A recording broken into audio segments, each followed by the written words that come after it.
Hi, Chair Fletcher. How are you today? I'm good. How are you? Good. Thank you for taking the time. And if you give me a couple minutes, I'd like to read your introduction, if I may. Please, but you don't have to read the whole thing. It's very long, but as much as you prefer. I'm going to read your veteran introduction. Okay. So Nathan Fletcher is the chair of the San Diego County Board of Supervisors. He is a proud United States Marine Corps combat veteran. Once a Marine, always a Marine. While in service to our country, he led classified human intelligence missions in combat zones and is decorated for valor under fire. Today, Chair Fletcher is creating a framework for the future of San Diego County. The framework prioritizes communities and populations in San Diego that have been historically left behind. Through this framework, Chair Fletcher is fighting for racial justice, health equity, economic opportunity, environmental protection, government transparency, and fundamental changes to our county operations. Please join me in welcoming Nathan Fletcher, Chair of the San Diego County Board of Supervisors. Thank you. Thank you very much. Thank you for that very, very kind introduction and allowing me to join you all for a few minutes. I often, not in a joking way, I often point out I had the pleasure of serving in the Navy for 10 years because my Navy brethren always remind me that no, you were a part of the Navy. You were just in that little part of the Navy known as the Marine Corps. And my brother is still in the Navy today. He's nearing retirement. So we always have good banter back and forth. He's a pilot. Sometimes I tease him, room full of 200 Navy people, do you know how to tell who the pilots are? And of course, we all know, like, don't worry, they're going to tell you. But really, really grateful for that. And I think as a parent, one of my proudest things right now is just to share with you all that my oldest son is a machine gunner with 3.5 Camp Pendleton base, but he is at sea right now as a part of the MEU, and he's on his first deployment as a young Marine out there. And so it's certainly been an important part of my life and of my family's life and everything we do. I miss those days. You look back, I think, more fondly. Sometimes I equate active duty service for being on a roller coaster. When you're on it, like, this is terrible, and then the minute you get off, you're like, oh, that was fun. We should do it again. But I certainly miss it. And I even found, in the height of COVID, we worked, God, I don't know, 247 consecutive days, 7 days a week at the Emergency Operations Center. And I just adopted a uniform. I had my little tan pants and my white polo shirt and my little disaster jacket. And there was a comfort every day in getting up and putting on the exact same thing and going to the same place and doing our job. But fortunately, we're beginning to work our way out of COVID. And I think that is a great relief for everyone in San Diego County to know that as a county, we have the highest vaccination rate of any county in the entire state of California. We have one of the lowest case rates, lower than any Southern California county for cumulative, and a death rate that is not only lower than the California average from COVID, lower than any surrounding county. It is almost one half the death rate per person in the state of Texas. And I think in this disaster and very difficult situation, we managed through as best we could. So I'm very appreciative to everyone. I know it's been a very long year and a very difficult time. But as we start transitioning out, obviously I never lose sight of the vital role the military plays in the San Diego economy. I talk to our military community on a regular basis, both as the chair of the Board of Supervisors, as the official military liaison for our APCD, as a Marine parent, and someone who deeply understands how intertwined our economy is. We spend a lot of time talking about the tourism economy in San Diego, and that is very important. But the military economy dwarfs any other sector in San Diego in terms of economic impact for our region, followed by technology and then by tourism third. But it's also a part of who we are as a community. It's a part of the culture of San Diego. The Navy and the Marine Corps and the history here and what it means is vitally important. And so I think, making sure we work purposefully and intentionally to maintain those relationships and that focus is very, very important. I will also share with you a lot of lessons I learned post active duty when I was really focused on mental health for combat veterans in particular, returning. And a lot of work around that work has shaped a lot of my approach as chair of the Board of Supervisors. as we try to kind of build back better our behavioral health system, or really find a better way to deliver behavioral health services. And a lot of the work, again, I did with veterans informs the thinking we're doing now. We're moving rapidly ahead to mobile crisis response teams so that individuals who are having a mental health or substance abuse challenge are not forced to count on a law enforcement response. If they're a danger to themselves or someone else, we need law enforcement to be there. Otherwise, we're going to get better outcomes with other folks. They have to have somewhere to take you that is not going to jail, and that's building out our community care. We have a $25 million investment in Behavioral Health Impact Fund to really increase those array of services to take people to. But in order to really get good outcomes, we need ongoing person-centered care coordination, and we're moving forward on that. And so I could bore you for about 2.5 hours of the 60+ initiatives we have to really improve our mental health and drug treatment services in San Diego County, which will help everyone, but in particular to help tackle the challenge of the homeless. But no, it is, again, my highest priority and something I take very seriously. And I think we're going to see real progress. I was pleased to have Gavin come down earlier this week and announce a truly historic $12 billion investment in providing funding to help tackle issues, not just of homelessness, but again, get into the root cause of a lot of these challenges and issues. So I think we're going to see some great progress, and I think we're going to be able to get things done. It won't happen as fast as I want. Someone who used to work for me, they said, "You know what your problem is?" And I said, "Well, how long do we have?" And he said, "You're impetuous." And I didn't know what that means. I had to look it up. It means I want everything right now. And, when we get money for things, I want it built now, and I want it staffed now, and I want it operational now. But I do appreciate that some of the things we're doing are going to take us a little bit of time. But I think we are making progress on that front, and we'll see continued success. And then again, just to close on COVID, I'm very optimistic. I think we're going to have an economy that is truly going to roar back. All of the projections I'm seeing, everything I'm hearing, even from the hospitality folks over occupancy rates this weekend and what they're seeing, gives me great hope that we're going to have a very robust and solid economic recovery. And I think that will be good. Along with continued, hopefully the federal government can get an infrastructure package done. I think that could be very beneficial and very needed. So looking ahead with great optimism, and feeling very good that we're turning the corner on COVID, and just really excited about everything that really is in front of us as we move forward. So with that, I want to leave the bulk of the time for Q&A and really just hear what's on your mind, your thoughts, your suggestions, your questions, your insights, and give me a chance to hear some of that and respond to a little bit of that.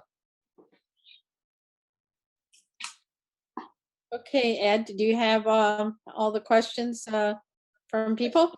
Yes, I have some questions. Sorry about that. You guys hear me? Yes. You guys hear me? Sorry about that. I can hear you. Okay, sorry, sir. First off, sir, thank you for your service to our country, and thank you for your service to our community here in San Diego. Pleasure to have you on board. And you touched on it a little bit on COVID. So can you just give us a quick update on the COVID vaccinations, how that's going, and businesses and school systems opening up? Yeah, so the vaccination thing, we had we built out tremendous infrastructure to be able to rapidly, as soon as we got vaccines, get them in arms, which is why our pace of vaccines led the entire state for most all of the duration of that process.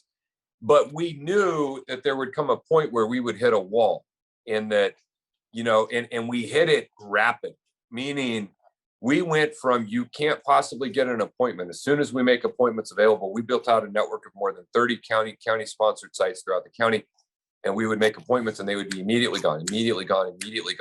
And we went from every appointment being immediately gone to 30 hours later, significant slack, meaning everyone who was very motivated to get a vaccine has gotten a first dose. So then we had to move into phase 2 of vaccine distribution, which is we still have all of those 30 sites available. But now we are moving into that population of folks that don't have an ideological opposition to a vaccine. It's just not a priority for them. They're not going to go on a website and click refresh and figure out a place to go and drive there and get it. And so now we are moving our vaccine efforts into more mobile and community-based settings. We launched a program with businesses, nonprofits, churches, where you fill out a form. We bring a vaccine site to you. We set it up in your parking lot, and we do the J&J vaccine, one and done, and you're free and you're clear. We've also got about a dozen different programs that are tackling harder to reach communities where we knew we had some hesitancy. Trusted messengers. We have a whole series of nonprofits that are being funded to recruit people into appointments. We have a lot of programs to transport people to appointments. If they can't be transported, we have programs. We will come to you. And so we're going to continue to ramp out all of those. We're also going to kick off a lot of exciting partnerships. You come, you get a vaccine, you get a ticket to something really cool and exciting you may want to go to. We're looking at programs for younger folks where you're incentivizing that, especially that group kind of 18 to 25, 26. My wife and I have 3 kids in that age group. They're all vaccinated, but that group might be really motivated by a gift card. Or maybe it's a program. Our 18-year-old's a hustler, man. If he could get a referral fee, he'd sit around and drive his friends to get vaccinated all day long. And so we're really looking at all of those kind of creative options. We obviously just recently opened 12 to 15-year-olds. Now that requires parental consent, and there's no way around that, and that's okay. But we think the numbers of 12 to 15-year-olds will in some way mirror the overall numbers, meaning if a parent was motivated to get vaccinated, that parent is likely to be motivated to get their 12 to 15-year-olds vaccinated.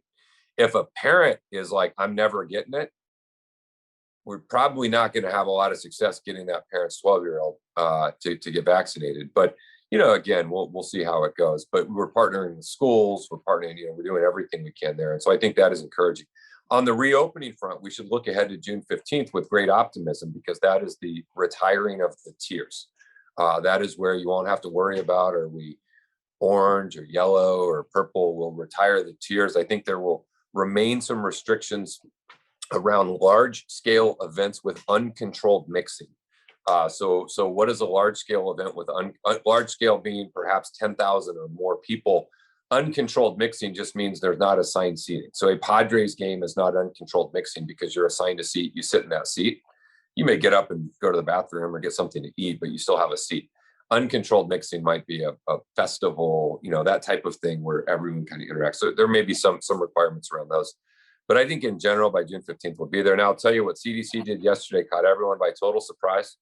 There was no heads up. No one knew that was coming. I really wish they had said, hey, 2 weeks from now, this will be what it'll be. It was just an announcement, instant done. And I don't think at the end of the day, California is going to necessarily go that quick, especially for indoor settings. The 2 problems you run into, there's a very small probability of breakthrough cases. We've had about 250 folks in San Diego County vaccinated who got COVID. I will tell you, 98% of them did not know they had it. They had to get tested as a function of work or something they were doing. And so we're not so concerned about that, but there is a problem of you don't know who's vaccinated and who's not vaccinated, because we've made the notion of a vaccine passport such a ideological value statement that it's just not worth the hassle to do. And so I think for indoor settings, you're likely to see in California some of those mask requirements be maintained a little bit longer than immediately, but we're going in the right direction. And given how long we've been doing this and how hard it's been, I think we're headed in the right trajectory. So I think by June 15th, we ought to be in a position where everything's open, almost no restrictions on capacity other than those mega events. And hopefully people still get vaccinated and we can work our way out of it. And then finally, we're going to have to prepare. There's most likely going to be a booster in the fall. My guess is the urgency of the booster won't be such that we have to stand up super centers and super stations. It'll be more like a flu shot type setting. And then we'll probably just settle into the annual routine if you get a flu shot and a COVID shot. And that shot will evolve every year or so. Thank you, sir. Great update. Appreciate it. The next question is just bear with me. As an advocate for the military community, are you working on any legislative issues that impact veterans and active duty service members? For example, housing, jobs, taxes. Taxes is a big topic because you have an influx of veterans, not active duty, because the active duty have no choice. They're here on orders, but the veterans that are retired here in San Diego, they're moving out of here because of the income taxes that are being placed on them, and also retired pay. So can you touch a little bit on that? How are we keeping our military veterans here in San Diego? Because they are part of the community as well. Well, my focus on that is what we do as a county. And my role as chair of the board of supervisors, what we do as a county is our county Office of Veteran Services. And we have increased staffing every year I've been here to really drive a greater commitment to be able to reach out to those veterans, help them transition into their VA system and VA process. We also work very closely with the VA on things that they need to be able to enhance their service level and what's happening and what they're doing. On the issue of taxes, I mean, that is a state issue, but I'm not involved. Let's just be real here. You could go to Sacramento and say we need to cut taxes all day long. That's not going to happen. So if people want to do that because they want some political theater to give them something to organize around, they can do that. Let's just all be clear. State of California is not going to be cutting taxes. And so, I think there's also a lot of misperceptions. We do have the highest income tax generally. It is people conflate what millionaires pay, and my guess is you don't have any retired sailors that are making $1 million a year in pension, so they're not in that highest bracket. They're in a lower bracket, but our property taxes are exceedingly less than any of the other states when people move. I talked to someone who was looking to move to Texas, and they said, I won't pay any income tax. And then they called me back and they said, holy shit, you know how much property tax is there? I'm going to stay here.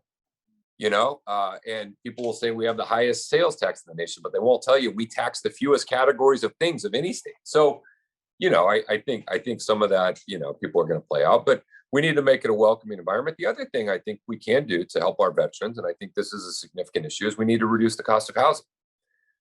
Because if you can get into housing and you can get into a decent place, then I think that'll have a significant impact on folks' quality of life. I also think as you start looking at retirees, you have a lot of folks in that category that may be looking to downsize, right? Maybe they want a condo or a townhome or a duplex or a smaller place. And that requires us to build infill development. And I have long championed infill development. I've got 4 or 5 major projects going in my district. And, everybody wants you to build more housing unless you're going to build it near them. And then they think it's the worst idea ever. And the reality is you're not going to build housing that's not near anybody. New housing is going to have to go in proximity to existing transportation lines and corridors in existing areas. And that means we're going to have to do more infill dense development. And so we have to plow through some of the opposition we get there. So I would say in terms of helping vets, we're going to continue to look to do everything we can with our County Office of Veteran Services. I'm going to continue to look to support the VA in everything that they're doing. And I'm going to continue to do what I can to lower the cost of housing so folks can get in that environment and do well. And then on the active duty side, again, I regularly talk to our military leaders about challenges they're having at the state and federal level and do frequently weigh in on issues to ensure that we can, look, I don't know that we necessarily make their life easier, but how can we make it less hard? And I take that to heart. And I, both as a Marine veteran, as a Marine father, and as someone who the largest military installations in San Diego are all in my district, and I represent them.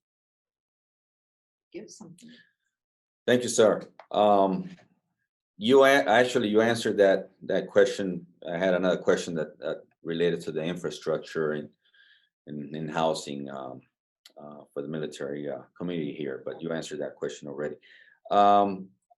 Can you also give us an update on the Squall Academy, the closure? Yeah, I'm happy to. The Squall Academy is an issue where I've never dealt with greater frustration in the misinformation and at times the purposeful disinformation surrounding that issue. And so I'm happy to walk through that. So 25 years ago, San Diego County had about 8,000 kids in foster care in our county. And they did not have enough foster families and parents. And so they did a really wonderful thing in creating the Squall Academy. And it took kids and put them there in a congregate care setting, all of the kids living together or in the houses that are there, and all of them going to a school that was 100% a school of foster kids, all in that site. In the 25 years from then until today, the foster care system has fundamentally changed and is completely different. Today in San Diego County, we don't have 8,000 kids in foster care. We have 2,000 kids in foster care. And we have foster families who can provide a loving and safe environment for every single child that's in foster care. Now, when I was in the legislature more than a decade ago, I represented San Squall. I went to graduations, I took tours, I touted it, I commended it, we helped support it. When I became a supervisor 2 years ago, I immediately said, hey, I want to go back to San Squall and see what's going on. And I went up to a graduation and I said, where are all of the kids? Because it was a fraction of what it had been 10 years ago. And I said, what is going on? And folks said, well, the entire model has changed. The whole world around foster care has changed. And I said, well, we got to get more kids here. So I was going the next day to LA, meeting with some supervisors there. And I said, hey, we have this wonderful asset, San Squall. Y'all got to refer some kids down here. And they said, what is it? And I described it. And they said, you can't do that. That's illegal. You can't have a congregate care center. You can't have a school that's all foster kids. What are you all doing? And so I came back to the county and I said, what is going on? And they walked me through it because I had been out of office for many years. And they said in 2017, the federal government, after a decade of work, passed the Family First Act, bipartisan, informed by 20 years of research around foster care. And the Family First Services Act said in the foster care system in the United States of America, the first goal is, can you keep the child safely in the home with their biological parents by providing support and help to the parents? If it can be safe, if it's a safe environment, that kid is going to have a better outcome by not being removed from their biological parents. That is a traumatic experience. Okay, can you provide services and infuse help and strengthen that family and keep that child there? If that's not a safe environment, then the kid needs to go to a relative, a biological relative. If they can't go to a biological relative, then they need to go to a loving and supportive foster family in the same neighborhood where they lived, around people who look like them, in an area maybe where the language they speak, the culture they came from, going to the same school they've been going to, but they have to be going to school with other kids who are not foster kids. And then you immediately seek to say, can we reunify them with their biological parents? It's going to maybe take some time and work to make it safe. And if you can't, how do you permanently place them in an adoptive situation? And 2 of our 5 are adopted. Right? Adoption is a wonderful option when there is not a viable chance that you can reunite with their biological parents. Nowhere in that federal law did it say you can take a bunch of kids to another place and have them all live in a congregate setting and go to school together. It was disallowed by federal law. In fact, some of the people criticizing what's happening with San Squall now, I've had to point out to them, hey, by the way, you voted for the bill that forced us to do this. Then state law came back a year later and codified that in state law. San Squall was granted a temporary 3-year extension with the understanding that they had to close and they had to move all of those kids back into traditional foster care, and nobody wanted to deal with it. And so I got here on the board and I said, we got to deal with it. And the folks who were here, Supervisor Cox, who I speak very highly of and very fond of him, he said, I can't be a part of closing it. I started it 20 years ago. You got to wait until after I leave. I'm not dealing with this. But everyone knew San Squall had to close. Everyone has known it had to close. No one wanted to confront the reality that federal law changed and state law changed. So in January, the state said you have until October.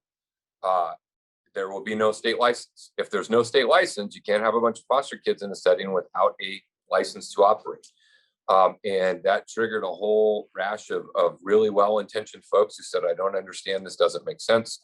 But that is the background and history. Now, I supported us going to get an extension until June.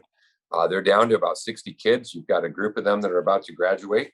If we go till next June, we've got another group that are about to graduate. You've got another group of the kids up there that are close or are being permanently reunited with their biological parents. They would be leaving anyway. And so you will have a very small number of kids that will be transitioned into a loving and safe foster family. And I think we got to move heaven and earth to create the San Squall promise, because San Squall was never about the building. San Squall was about a commitment to our foster kids. And that commitment to our foster kids is stronger than it's ever been.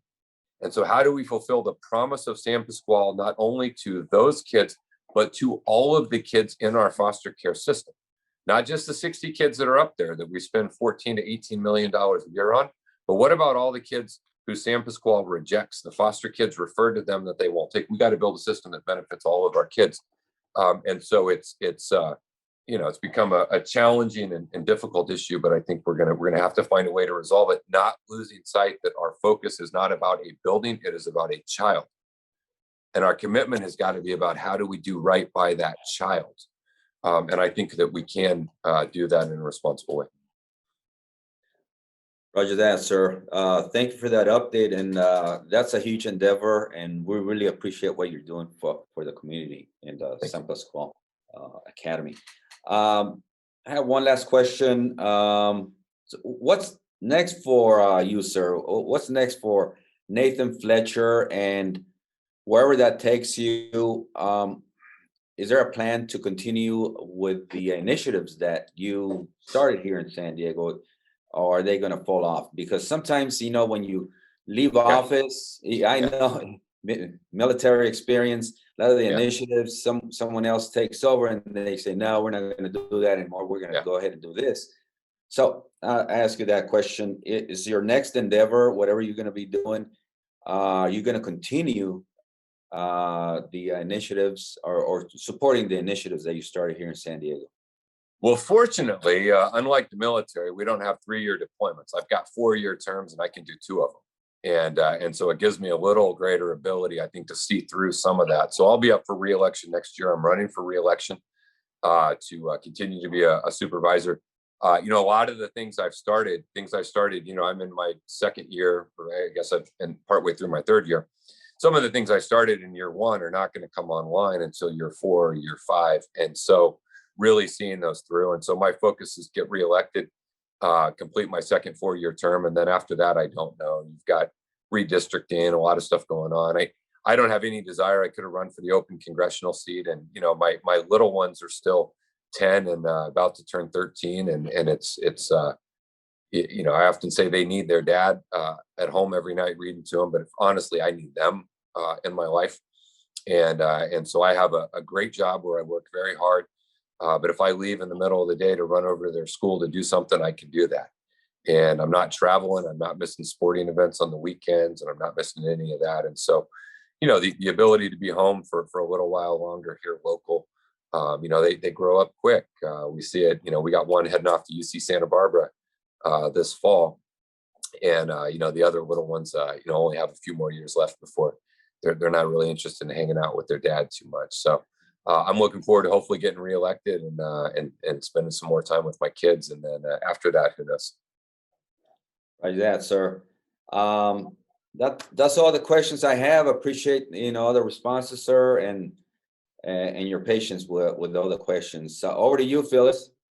All right, thank you. Chair Fletcher, I really want to thank you, for your service. You and I met a long time ago at a MCRD change of command, and it was a pleasure to meet you and your family at that time. And I want to thank you for your time today, to talk to us and give us the updates that you have. Well, thank you, Phyllis, for inviting me. I got to give a shout out to Donnie there. He's doing a great job for us here at the county, and we appreciate the work he does along with all of our county workers. And I really appreciate the Navy League and all you do. And if there's ever anything at all my office can do, please don't hesitate to reach out, or you got a question, or you see something and you're like, that really pissed me off. Why'd you do that? You may still be mad, but I'll tell you why we did it.